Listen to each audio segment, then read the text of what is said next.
The year is 1990. In a world before the internet dominated every waking second, a Japanese engineer in a clean, white jumpsuit tightens a bolt on a production line.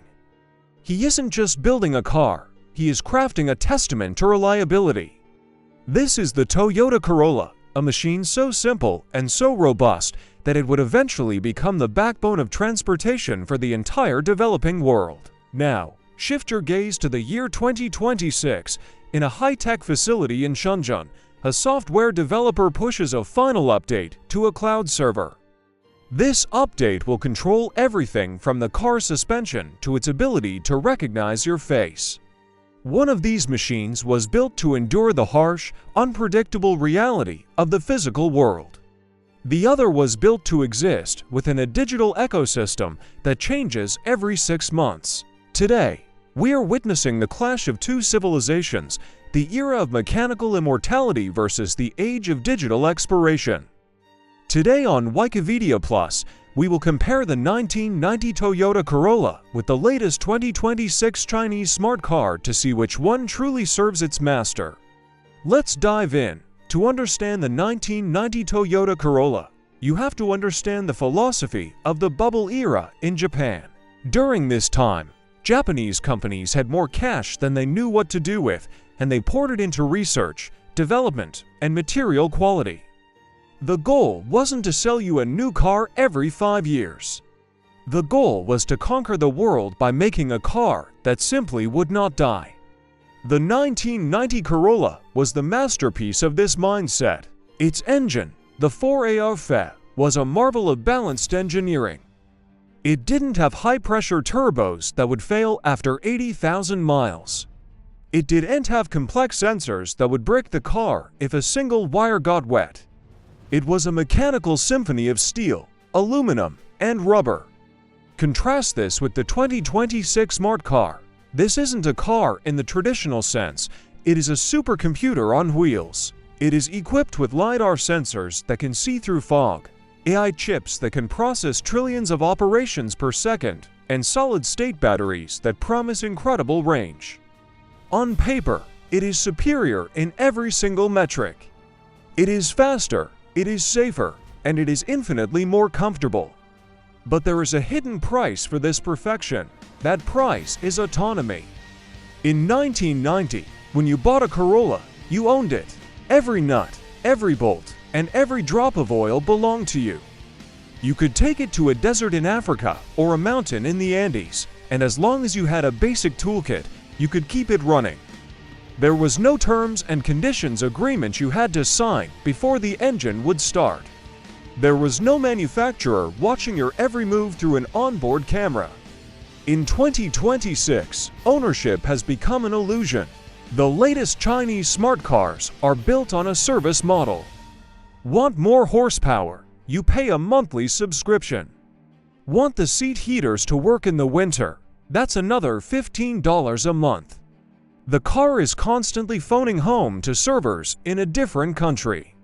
If the company goes bankrupt, or if the government decides to restrict your social credit, they can remotely disable your vehicle. You are not a driver anymore.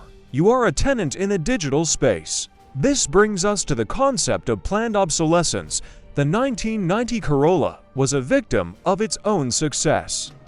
It was so reliable that people didn't need to buy new cars. This was a nightmare for the corporate growth models of the 21st century. To solve this, the industry shifted. They realized that if you make the car a digital device, you can force people to upgrade. In 2026, the software in your car will eventually become too heavy for the old processors. The battery will lose its efficiency, and the cost of replacing it will be more than the car is worth. It is a disposable machine, designed to be crushed and recycled before it even reaches its 10th birthday. What if the car you own is actually just a subscription? What if the progress we are told to celebrate is actually a cage? In the year 2076, which of these two vehicles will still be moving? Will it be the car made of steel and gears, or the one made of silicon and code? The answer reveals a dark conspiracy about the global economy. Let's look at the repairability crisis. In the 90s, the right to repair wasn't a political movement. It was just a reality. If your Corolla's alternator failed, you went to a junkyard, found another one, and swapped it in an hour. In 2026, if a single chip in your smart car's vision system fails, the car enters limp mode. You cannot fix it. You cannot even buy the part. You must take it to a certified center, where they will likely tell you that the entire module costing thousands of dollars needs to be replaced. We have traded the wrench for the credit card. The environmental hypocrisy is perhaps the most provocative part of this comparison. The 2026 Chinese EV is marketed as the savior of the planet. But the carbon footprint of its birth is astronomical. The mining of lithium, cobalt, and nickel destroys entire ecosystems. The energy required to manufacture its massive screens and high-end processors is immense. And because the car is designed to have a short lifespan, this environmental cost is repeated every few years. Meanwhile, a 1990 Corolla that is still on the road today is the ultimate recycling. It has used the same materials for nearly 4 decades. It doesn't demand new mines to be opened or new factories to be built. It simply persists. Finally, we must talk about the human element. Driving a 1990 Corolla is an act of participation. You are the pilot. You decide when to shift, how to brake, and how to handle a corner. It is a raw, mechanical connection to the world. In the 2026 smart car, you are a passenger, even when you are in the driver's seat. The AI smooths out your mistakes, the sensors watch the lanes, and the screens distract you from the reality of travel. We are losing the skill of the machine. We are becoming dependent on a digital ghost to keep us safe. In the end, the 1990 Toyota Corolla represents the peak of human engineering, a tool built to empower its owner.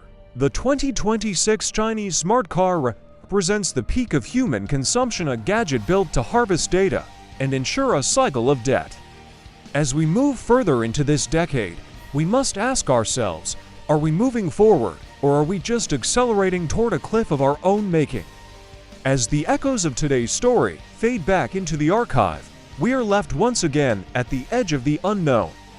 Thank you for journeying with us to the fringes of history and science. If these mysteries resonated with you, we invite you to support the channel by liking this video and subscribing to our growing community of seekers.